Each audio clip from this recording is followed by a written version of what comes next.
大家好，我是小菜花，今天和大家分享莲藕里加一个鸡蛋，好吃解馋的做法。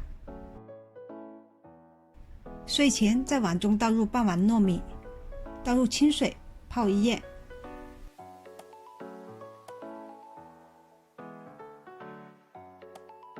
莲藕2节，把莲藕去皮，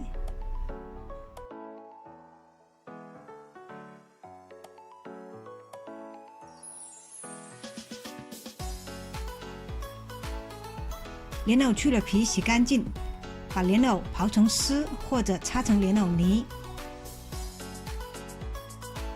也可用刀把莲藕切成细丝或者莲藕末。莲藕节不要，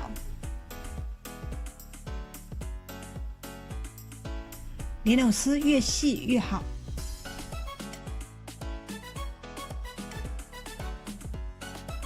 接着剁上一点肉末，把剁好的肉末放在莲藕丝里，接着切上些姜末，把姜末放到莲藕丝肉末里，接着调味，放进少许盐，一点点鸡精，适量白胡椒粉，再放进适量蚝油，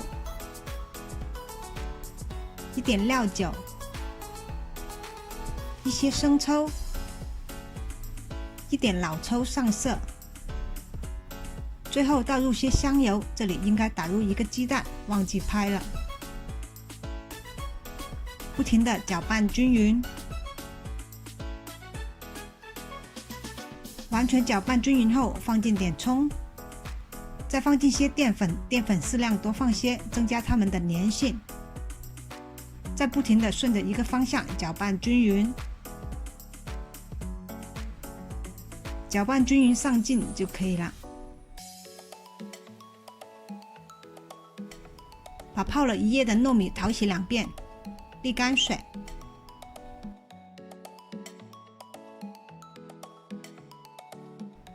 夹起一点拌好的莲藕放在手上，不停地轻轻把莲藕握成一个莲藕丸子，把握好的莲藕丸子放到糯米里滚动，让莲藕丸子表面沾满糯米。把做好的糯米莲藕丸子一个一个放在盘子里。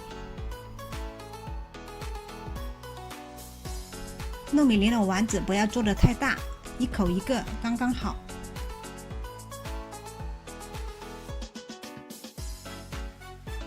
把装满盘的莲藕糯米丸子放到锅中隔水蒸，盖上锅盖，水烧开后蒸20分钟。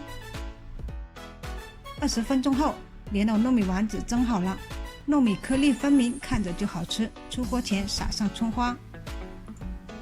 今天做法简单，好吃又解馋的莲藕糯米丸子就做好了。喜欢我的视频，欢迎分享、点赞、关注。